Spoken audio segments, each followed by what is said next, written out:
आप सभी भाई बहनों का आध्यात्मिक ज्ञानात्मक चैनल की ब्रह्म मुहूर्त ज्ञान उपदेश कक्षा में एक बार फिर स्वागत है। आज की चर्चा का विषय देखिए, आध्यात्मिक और भौतिक दो अलग अलग स्थितियों से है। देखिए, बाएं तरफ हमने नीचे क्या लिखा है, पढ़ाई लिखाई, और उसके ऊपर हमने क्या लिखा है, नौकरी। और नौकरी के ऊपर हमने देखिए लाभ शब्द एक लिखा है। लाभ कहो, लोभ कहो, संग्रह कहो, भोग कहो, सुख कहो, यानी ये सभी बाएं हाथ की जितनी भी स्थितियां हैं, ये ऊपर की ओर जो जाती हैं, ये सभी के सभी एक संसारी स्थितियां हैं, रजोगुण की स्थितियां हैं। यह रजोगुण के कारण ही मनुष्य जो वर्तमान युग में जो कलयुग की स्थितियां कुछ बनती जा रही हैं, और ये बनी हुई स्थितियों का मनुष्य भोग करने में भी लज्जा महसूस नहीं करता। यानी कि ये बाएं तरफ की जितनी भी स्थितियां हैं, ये सभी के सभी माया की हैं, भौतिक हैं, कहीं राशि है, कहीं तामसी है। हालांकि प्रकृति का तो देखिए तीसरा गुण सतोगुण है। हालांकि सतोगुण को तो शास्त्र ही बार बार कहते रहते हैं, ये मुक्तिदायक गुण है। यानी कि परमात्मा से जुड़ने में ये सतोगुण एक सहायक गुण है। सतोगुण का संग करना ही एक सत्संग की स्थिति है, जिसकी हम बार बार अपनी प्रतिदिन की सुबह शाम की वीडियो में बार बार इस पर जोर देकर कहते हैं। तभी तो हम कहते रहते हैं कि रात को जल्दी सो जाओ, क्योंकि मनात्मक स्थितियां होती हैं। स्थूल शरीर के स्तर पर विषय भोगों की वासनाएं अधिक उत्तेजित होती है, जो मनुष्य को ब्रह्म मुहूर्त में उठने नहीं देती। जबकि प्रकृति का जो शुद्धतम समय है, वो तो ब्रह्म मुहूर्त है। अक्सर हम ब्रह्म मुहूर्त को देखिए कभी कभी एक सतयुग से भी जोड़ देते हैं।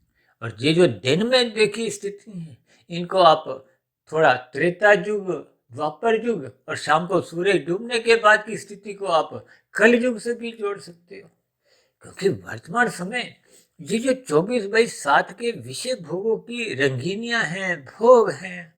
क्योंकि 24/7 की स्थितियां ये दिन प्रतिदिन बढ़ती जा रही हैं। बढ़ने का अभिप्राय यानी कि मनुष्य की विषय भोगों के प्रति जो एक लुलुपता है, रुझान है, रुचि है, चिंतन, सब कुछ विषय भोग ही उसके जीवन में बढ़ते जा रहे हैं।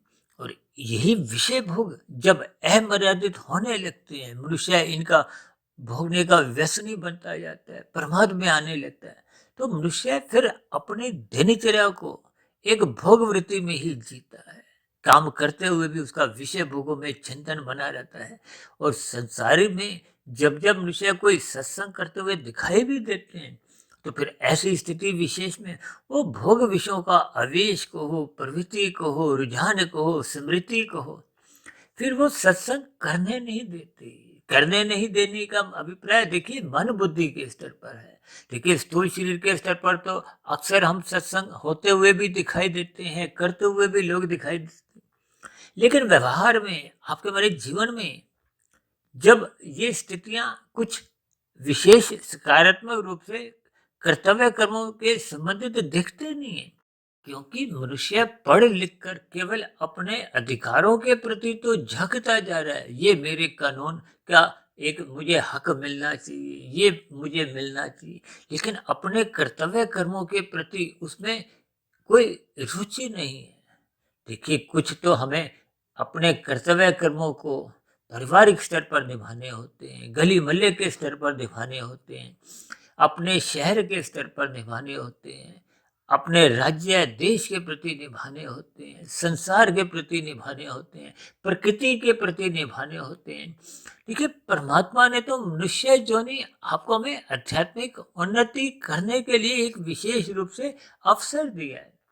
हालांकि ये कर्म जोनि भी है और साधना जोनि का एक अवसर है। कहीं भी किसी भी स्थिति में इसको भोग जोनि तो कहा ही नहीं गया। लेकिन फिर भी मनुष्य दिन प्रतिदिन इस मिले हुए जीवन को भोग जोनि से ही जोड़ता जा रहा है।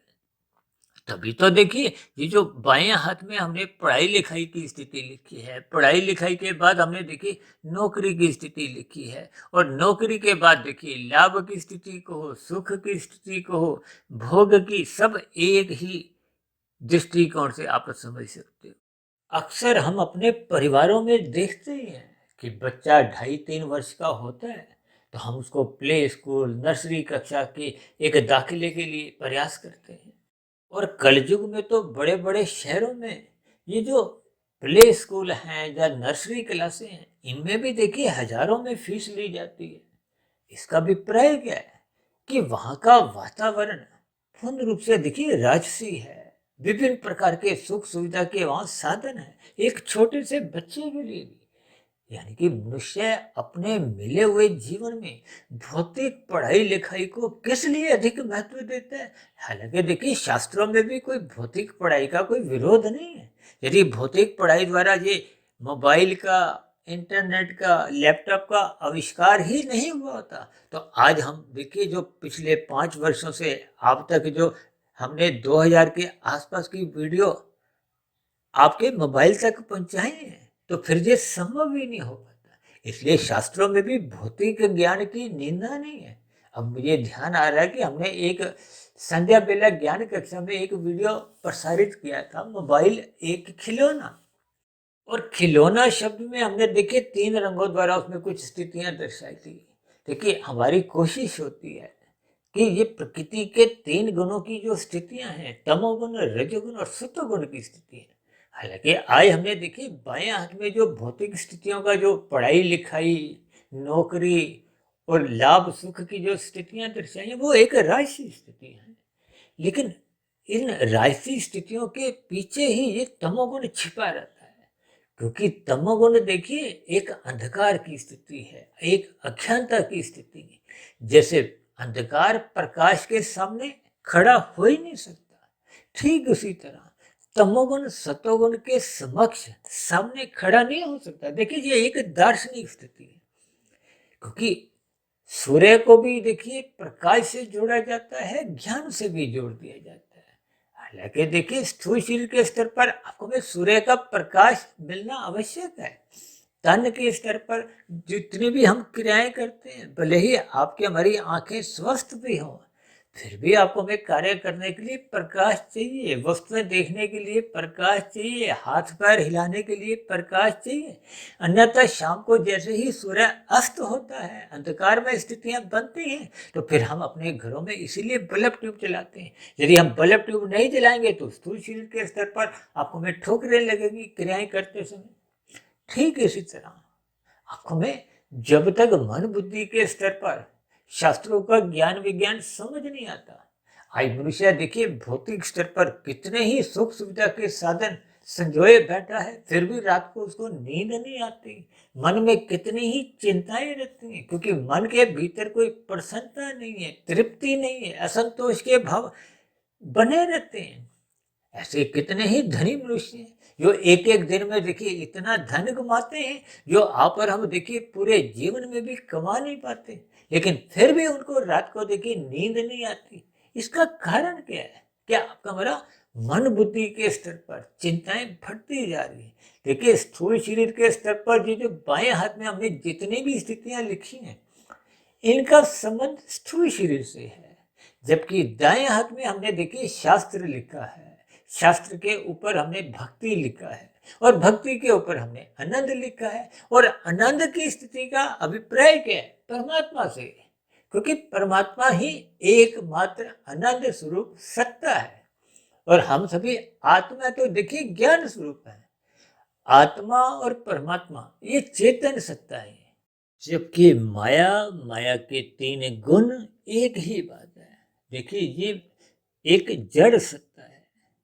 आप मन में विचार आ रहा होगा, ये प्रकृति तो परिवर्तनशील है। अक्सर प्रकृति के लिए तो कहा जाता है ना कि हर क्षण इसमें परिवर्तन होते हैं।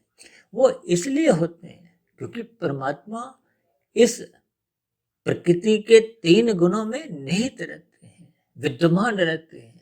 ये परमात्मा की एक निर्गुण निराकार ब्रह्म शक्ति है जो इस प्रकृति के 3 गुणों को चलाती है, चलायमान रखती है। और ये प्रकृति की विभिन्न क्रियाएं आपको हमें दिखती हैं। देखिए हम इसके ऊपर भी बहुत वीडियो पहले ही प्रसारित कर चुके हैं। क्योंकि प्रकृति का अभिप्राय प्रकृति के 3 गुणों की सम अवस्था से है, तमोगुण, रजोगुण और सत्वगुण। जैसे आपका हमारा स्थूल शरीर तभी तक स्वस्थ रहता है जब उसमें वात, कफ, पित्त का संतुलन होता है, तीनों की सम अवस्था रहती है। जब इनमें स्थितियां बिगड़ती हैं तो आपके हमारे स्थूल शरीर के स्तर पर कुछ रोग पनपने लगते हैं। ठीक इसी तरह इस माया में प्रकृति के 3 गुणों में परमात्मा की ब्रह्म शक्ति द्वारा सर्वप्रथम महत्व द्वारा सत्वगुण की वृद्धि की जाती है।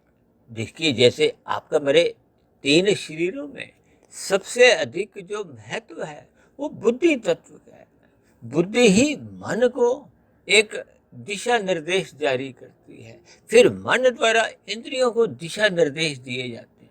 इस प्रकार से आपके हमारे ये स्थूल शरीर और सूक्ष्म शरीर कार्य करते हैं, लेकिन मनुष्य अपने जीवन में स्थूल शरीर को ही अधिक महत्व देता है। विभिन्न प्रकार की स्थूल शरीर के स्तर पर ही उपाधियों को अधिक महत्व देने लगता है, जिसके फलस्वरूप उसका मन बुद्धि के स्तर पर या कारण शरीर के स्तर पर एक स्थितियों में कोई विशेष सुधार आ नहीं पाता।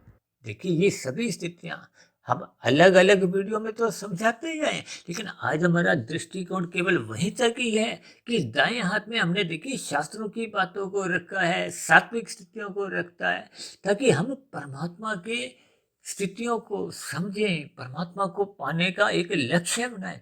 इसलिए हमने दाएं तरफ देखिए आनंद की स्थिति लिखी है, जबकि बाएं तरफ तो हमने लाभ, लोभ, संग्रह, सुख, भोग, ये सब बाएं तरफ की स्थिति है। मनुष्य अपने जीवन में देखिए लगभग 20, 22, 25 वर्ष शिक्षा में लगाता है, भौतिक शिक्षा में। आध्यात्मिक शिक्षा में वो देखिए कुछ समय लगाता ही नहीं है। इन सात्विक वीडियो को भी क्रमबद्ध तरीके से एकाग्र भाव से सुनता नहीं। और हमारी तो देखिए ऐसी कितनी ही कुछ वीडियो पर कुछ लोग ऐतराज भी करते हैं। विशेष रूप से एक हमने वीडियो बनाई थी 3 घंटे की, जो मनुष्य के मरने के बाद का अगला जन्म पे थी। बहुत मनुष्यों ने देखिए उस पर एक शिकायत की थी। मेरे स्वयं के जानने वालों ने भी बहुत ही उस पर एक अचंभा जाहिर किया था। भले ही एक साधारण मनुष्य देखिए 3-3 घंटे की फिल्म देखने के लिए सिनेमा हॉल में जाते हैं, किस लिए? मनोरंजन के लिए। आने जाने का 1-1 घंटा भी लगाते हैं और एक बार में ही पूरी फिल्म देख के आते हैं। ऐसा नहीं कि आधी फिल्म आज देखेंगे, आधी फिर दोबारा से टिकट खरीद कर फिर दोबारा जाएंगे। और ऐसे कितने ही धारावाहिक हैं जिनको मनुष्य प्रतिदिन देखना भूलता नहीं, 1-1 घंटे के, 2-2 घंटे के। और आजकल तो देखिए कुछ मैच भी क्रिकेट के ऐसे होते रहते हैं जिनको मनुष्य 5 घंटे, 6 घंटे, 7-7 घंटे बैठकर देखता है। और अक्सर धारावाहिक के नीचे एक पट्टी भी लिखी होती है, ये सभी स्थितियां काल्पनिक हैं। इन कहानियों का कोई आपके मेरे जीवन से कोई संबंध नहीं होता, लेकिन मनुष्य मनोरंजन चाहता है। मनुष्य की खेल तमाशों में रुचि बनी रहती है, मौज मस्ती में रुचि बनी रहती है। अक्सर मनुष्य देखिए ये जो 2 घंटे की वीडियो तो दूर की बात, मनुष्य को 20 मिनट की वीडियो भी कुछ भारी लगती है। मनुष्य चाहता है 2-2 मिनट में ही मुझे शास्त्रों का पूर्ण ज्ञान विज्ञान समझ में आ जाए। देखिए, ये ज्ञान विज्ञान 2 मिनट में समझ आ भी जाता है, लेकिन जब ये रजोगुण की स्थितियां आपके हमारे समक्ष आती हैं, विषय भोग बढ़ाने लगते हैं, तो मनुष्य का वो जो लिया गया ज्ञान वो टिक नहीं पाता। किस लिए? क्योंकि वो लिया गया ज्ञान देखिए स्थूल शरीर के स्तर पर आंखों द्वारा पढ़ा गया था या कानों द्वारा कुछ सुना गया था, उस पर हमने कोई मन बुद्धि के स्तर पर चिंतन नहीं किया था। देखिए, चिंतन निरंतर प्रक्रिया आपके हमारे जीवन में जब बनी रहती है, तब जाके कारण शरीर में वो शुभ संस्कार के रूप में बदलता है। अन्यथा ये प्रथम जो स्थूल शरीर के स्तर पर स्थितियां होती हैं, ये बस आती जाती रहती है। इसलिए तो हम बार बार कहते रहते हैं, श्रद्धा पूर्वक निरंतर सत्संग करते रहो। शास्त्र तो बार बार जहां तक भी कहते हैं सत्वगुण की प्रशंसा करो। देखिए, ऐसा नहीं कि आपने केवल मेरे ही आध्यात्मिक ज्ञानात्मक चैनल से जुड़ते हुए परमात्मा से जुड़ना है। आप किसी भी चैनल से जुड़ो, किसी भी चैनल को सब्सक्राइब करो। आप मेरे चैनल को सब्सक्राइब करो तो अच्छी बात, नहीं करो तो भी कोई बुरी बात नहीं। लेकिन परमात्मा को यदि हम सब्सक्राइब नहीं करते तो निश्चित रूप से ये बुरी बात है। आपके मेरे जीवन में फिर ये जो आध्यात्मिक स्थितियां हैं, आनंद की स्थितियां, तो फिर बहुत दूर की बात है, क्योंकि परमात्मा ही एकमात्र आनंद स्वरूप सत्ता है। परमात्मा को ही सच्चिदानंद कहा गया है। आत्मा को कभी भी किसी भी स्थिति में सच्चिदानंद कहा नहीं जाता। भले ही हम मोक्ष काल की अवधि में आध्यात्मिक शरीर की प्राप्ति कर लेते हैं, एक लंबे काल के लिए आनंदमय जीवन भी गुजारते हैं, लेकिन सैद्धांतिक रूप से, तकनीकी रूप से आत्मा आनंद स्वरूप बन नहीं जाती। देखिए, ये बहुत ही सूक्ष्म स्थिति है। इस ज्ञान विज्ञान को आपको में समझना चाहिए। देखिए, आपका मेरा 3 शरीर है, स्थूल शरीर, सूक्ष्म शरीर और कारण शरीर। स्थूल शरीर का निर्माण माता के गर्भ में ही होता है, इतना ज्ञान हम सभी भाई बहनों को ही है। लेकिन इस स्थूल शरीर के भीतर ही, देखिए, स्थूल शरीर का गर्भाधान की स्थिति से पूर्व सूक्ष्म शरीर, कारण शरीर, आत्मा और परमात्मा, इन स्थितियों के प्रवेश करने पे ही वो स्थूल शरीर का निर्माण प्रक्रिया आरंभ होती है। और 9 माह 9 दिन की स्थिति में जब ये पूर्ण अवस्था में एक शिशु की अवस्था विकसित हो जाती है, तो उसके बाद की स्थितियां तो आप और हम जानते ही हैं। देखिए, ये सभी स्थितियां को आपको में ज्ञान पूर्वक समझना चाहिए। देखिए, आरंभिक स्थितियों में ये जो हम भौतिक शिक्षा की बात करते हैं, इसका देखिए कहीं भी कोई वैसे विरोध नहीं है। ये तो सापेक्ष दृष्टिकोण से जब हम आध्यात्मिक और भौतिक स्थितियों की कुछ तुलना करते हैं, तो फिर उस दृष्टिकोण से आपको हमें भौतिक ज्ञान की तुलना में आध्यात्मिक ज्ञान को एक विशेष महत्व देना होता है। हम सभी भाई बहनों के जीवन में देखिए 24 घंटे हैं। उस 24 घंटे में हमने किस विषय को कितना महत्व देना है। देखिए, जो आरंभिक 20, 22, 25 वर्ष की जो भौतिक शिक्षा है, वो तो आप और हम ले चुके हैं। मैंने भी अपने जीवन में देखिए तकरीबन आरंभिक 19-20 वर्ष भौतिक शिक्षा में ही लगाए हैं।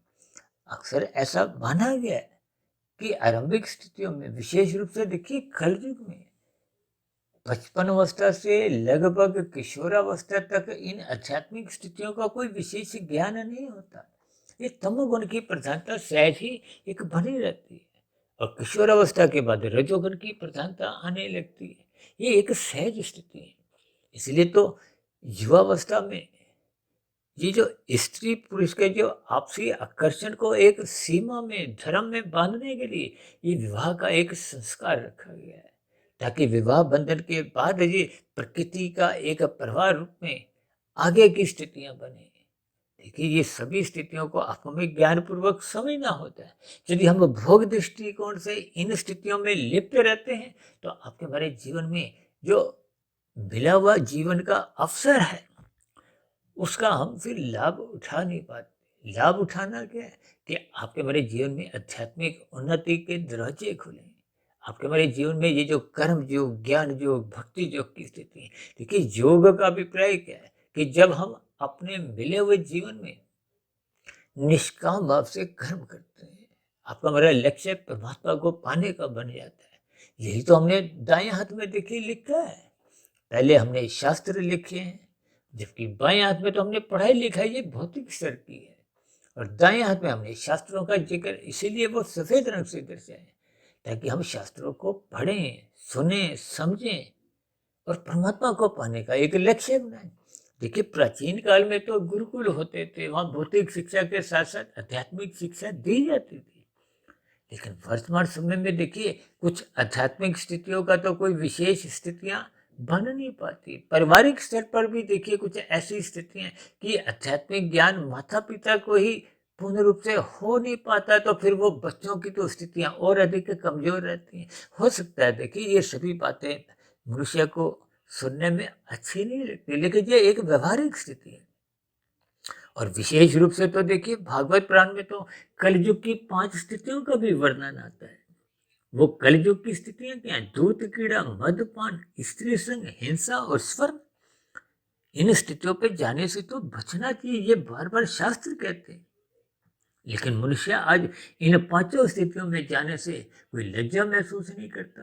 तो फिर ऐसी स्थितियों में आपका हमारा देखिए तमोगुण बढ़ता है, सत्वगुण घटता है। और जब तमोगुण बढ़ता है तो निश्चित रूप से आपसे हमसे पाप कर्म होने लगते हैं। जब पाप कर्म अधिक होंगे तो आपका हमारा कर्माशय भी बिगड़ता है और संस्कार भी बिगड़ते हैं। तो फिर बिगड़ा हुआ कर्माशय मनुष्य को मरने के बाद पुनः मनुष्य योनि प्राप्त करने में सहायक नहीं होता, क्योंकि मनुष्य योनि तो तभी मिलती है जब संचित कर्मों में, पुण्य कर्मों की कम से कम 50-51% की स्थिति बनी होती है। यदि ये अनुपात बिगड़ जाता है, पाप कर्म अधिक हो जाते हैं, तो फिर वो अतिरिक्त किए गए पाप कर्मों का एक प्रतिकूल परिस्थितियों के रूप में, दुख रूपी स्थितियों में, नीचे की योनि में मनुष्य को प्रकृति जन्म लेने को बाध्य कर देती है। देखिए स्वतंत्रता केवल मनुष्य योनि में आपको हमें मिली है। इस स्वतंत्रता का आपने हमने सदुपयोग करना है, यानी आपने हमने सत्वगुण का अधिक संग करना है, ब्रह्म मुहूर्त में उठना है। ये स्थितियां तो तभी बनती हैं जब हम रजोगुण अपना मर्यादा में रखते हैं। देखिए जब रजोगुण मर्यादा में आने लगता है तो मनुष्य की सत्वगुण के प्रति रुचि जागती है। ये जो शास्त्रों में विभिन्न प्रकार के कर्म कांड बनाए गए, इनको ज्ञान पूर्वक करना चाहिए, श्रद्धा पूर्वक करना चाहिए, ताकि मनुष्य सत्वगुण में पहुंच जाए। अब सत्वगुण में पहुंचने पे ही मनुष्य की फिर विशुद्ध सत्वगुणी सत्ता यानी कि भगवान को पाने की एक इच्छा जागृत होती है।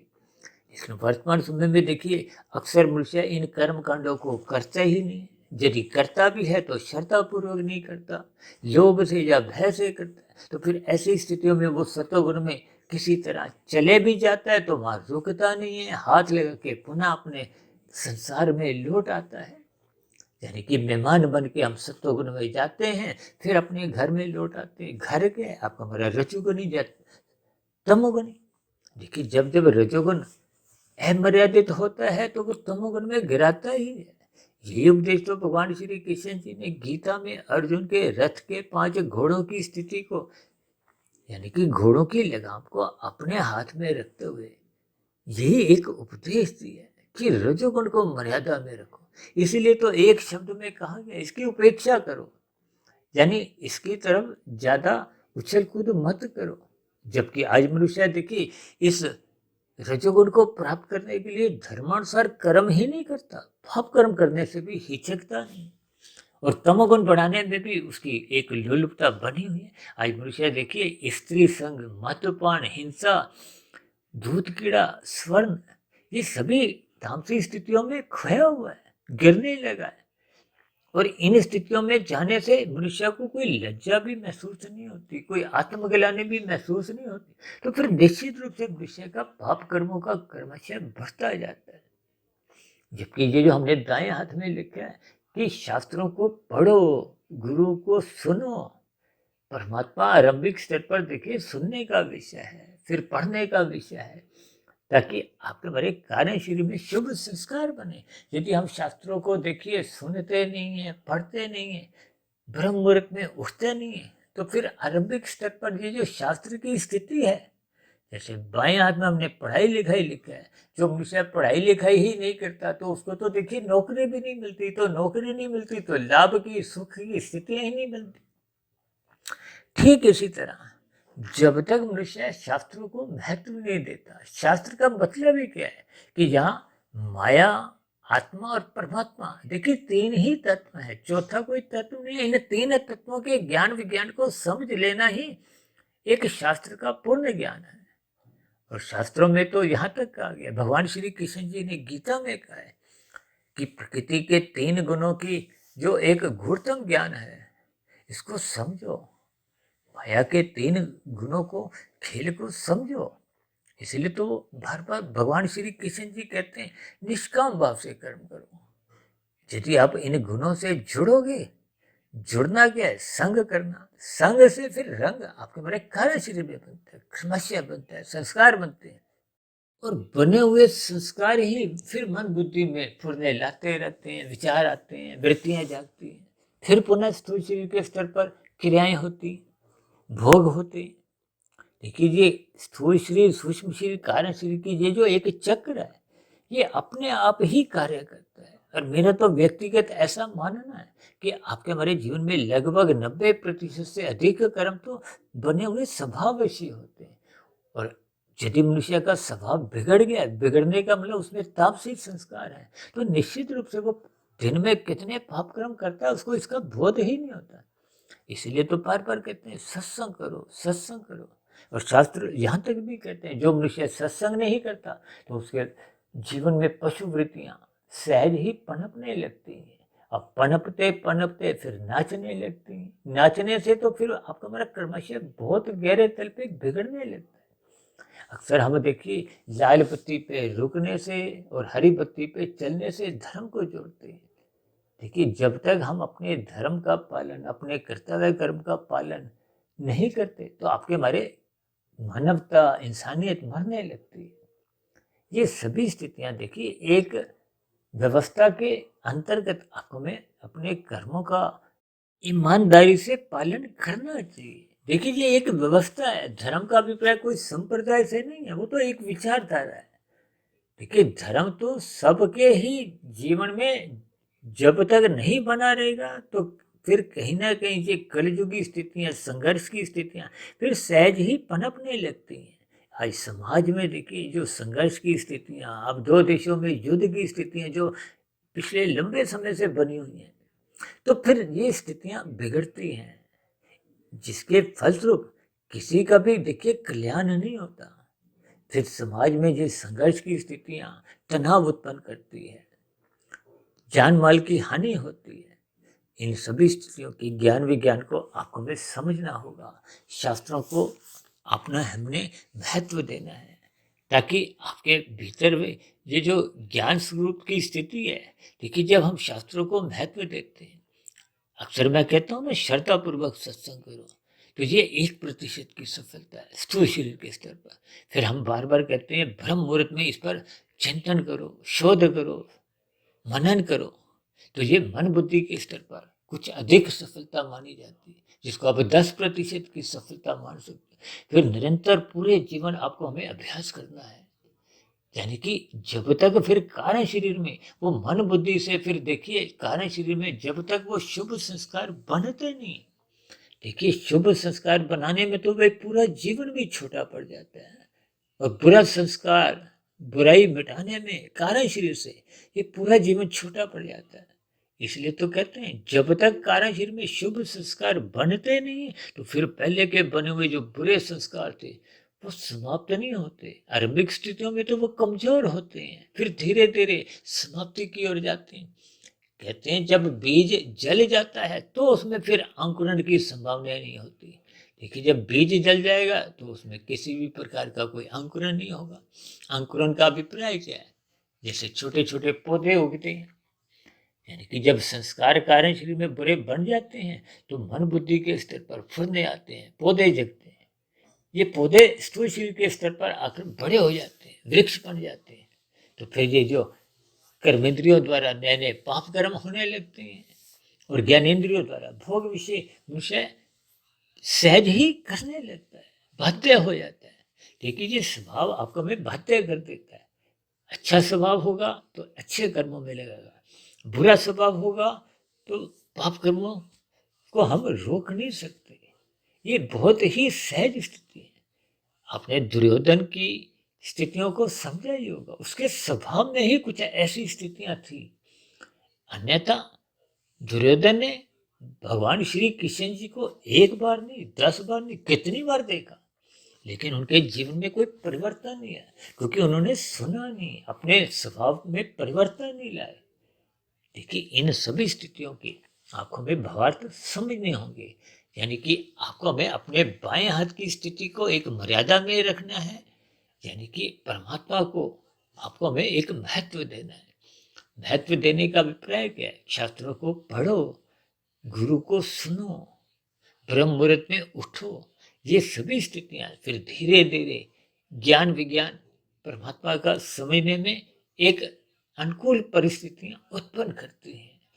फिर परमात्मा के प्रति सहज ही प्रीति के भाव जगने लगते हैं। आत्मा उतने उतने अपने मूल स्वरूप में लौटने लगती है। और जब आत्मा मूल स्वरूप में लौटने लगती है तो उतने उतने अनुपात में आपको में आत्मा को आनंद की झलकें मिलती है। देखिए, आत्मा और परमात्मा का तो सजातीय संबंध है, जैसे स्थूल शरीर का भोगों से सजातीय संबंध है। वो सहज ही स्थूल शरीर विषय भोगों की गलियों में जाता ही है। इसीलिए तो बार बार कहा गया है उसको नियंत्रण में रखना होता है। ये कर्म कांड भी इसीलिए बना है, ये विवाह संस्कार भी इसलिए रचा गया। देखिए, ये सभी स्थितियां जो भी संस्कारों के रूप में बनी हुई है, ये 16 संस्कारों की स्थितियां भी इसीलिए बनी। इन सभी स्थितियों के ज्ञान विज्ञान को समझना होगा। यानी कि संक्षेप में आप यूं भी समझ सकते हो कि हम मिले हुए जीवन में जितना अधिक शास्त्रों को महत्व देंगे, गुरु को महत्व देंगे, तो आपका मेरा जीवन अनुशासित बनता है, मर्यादित रहता है, संतुलित रहता है। तो फिर सहज ही परमात्मा से ये प्रीति के भाव जगने लगते हैं। देखिए, परमात्मा से प्रीति कर लेना ही आपके हमारे जीवन की एक समझदारी है, आपकी हमारी शुद्ध कमाई है। या यूं को कि कारण शरीर हम जितने जितने अंश में इस मिले हुए जन्म में शुद्ध कर लेते हैं, वो आपकी हमारी शुद्ध कमाई है, जो कि पुनः आपको मनुष्य योनि सुनिश्चित करती है। फिर अगले मनुष्य योनि में आपको हमें फिर संस्कारी माता पिता मिलते हैं, गुरुजनों का संग मिलता है, फिर हम आगे की आध्यात्मिक उन्नति में लग जाते हैं। तो ये निरंतर स्थायी स्थितियां आपको हमें बनानी होंगी। इसलिए हम बार बार कहते हैं परमात्मा को जानने का एक फुल टाइम मन के स्तर पर कम से कम विषय जरूर बनाना चाहिए। देखिए, स्थूल शरीर के स्तर पर यदि आपका भौतिक विषयों की प्रति एक रुचि बनी भी हुई है, लेकिन फिर भी आपको मन के स्तर पर परमात्मा की स्मृति एक फुल टाइम रूप में निरंतर बनाए रखनी होगी। ये परमात्मा की स्मृति ही आपको में रजोगुण मर्यादा में रखने में सहायक होती है और तमोगुण में गिरने से निरंतर बुझाती रहती है, जिसके फलस्वरूप आपका हमारा कर्माशय कभी भी बिगड़ता नहीं है। ये नीचे की जोनियों में जाने की कोई बाध्यता नहीं बनती। तो इन सभी स्थितियों का आपको में चिंतन करना होगा। इसलिए आज मेरे मन में ये आया कि बाएं तरफ हम पढ़ाई लिखाई और दाएं तरफ हम शास्त्र, और बाएं तरफ नौकरी और उधर दाएं तरफ भक्ति, इन सभी स्थितियों को ध्यान में रखते हुए हमने दाएं तरफ आनंद की स्थिति। देखिए, आनंद का मतलब ही क्या है, यहाँ दुख का लेश मात्र भी नहीं होता। अब कोई भी मनुष्य देखिए रसगुल्ले के समान का सुख नहीं चाहता। देखिए, रसगुल्ला पहला खाओ अच्छा लगता है, दूसरा तो उतना अच्छा लगता ही नहीं। ये सभी के सभी संसारी वैभव सुख ऐसे ही है, अल्पकालिक सुख देते हैं, देर सवेर ये दुख में बदल जाते हैं। जबकि परमात्मा एक परम सुख को, आनंद को एक ही बात है। परम सुख का मतलब ही है यहाँ दुख का लेश मात्र नहीं है। और परमात्मा तो देखिए आनंद स्वरूप सत्ता है। इन सभी स्थितियों को ज्ञान पूर्वक समझते हुए हमें शास्त्रों को उचित महत्व देते हुए ब्रह्म मुहूर्त में उठना चाहिए, परमात्मा को पाने का लक्ष्य बनाना चाहिए, ताकि मन बुद्धि के स्तर पर हम कर्म योग, ज्ञान योग, भक्ति योग से जुड़ते हुए उस आनंद की स्थितियों को प्राप्ति के लिए उस मार्ग पर चलते चले। तो ऐसी सभी शुभ स्थितियां हम सभी भाई बहनों के जीवन में भी क्रमशः बनती जाए। इन्हीं शुभकामनाओं के साथ चर्चा विशेष को अब यहीं विश्राम देते हैं। शाम को फिर मिलते हैं संध्या बेला ज्ञान कक्षा में। तब तक आप अपने आध्यात्मिक मित्र सुधीर भाटिया फकीर को इजाजत दें। फिर भी वीडियो संबंधित आपके मन में कोई प्रश्न उठ रहा हो, कोई मेरी ही कही गई बातों पे आपको कोई आपत्ति हो, शिकायत हो, तो आपके प्रश्नों का, आपके सुझावों का और आपकी शिकायतों का नीचे दी गई कमेंट्स बॉक्स पर सदा ही स्वागत है। और यदि बनी हुई चर्चा आपको अच्छी लगी हो तो अन्य भाई बहनों में शेयर करना आप अपना एक धर्म समझें, एक पुण्य के भागीदार बने, ताकि समाज में सत्वगुणी वातावरण का विस्तार हो, लोगों में भाईचारे की स्थितियां बने, ये संघर्ष की स्थितियां, लड़ाई झगड़े की स्थितियां समाप्त हों। तो इस चर्चा विषय को अब यहीं विश्राम देते हैं। आप सभी भाई बहनों का इस चर्चा विशेष को ध्यानपूर्वक एकाग्र भाव से सुनने के लिए बहुत बहुत धन्यवाद।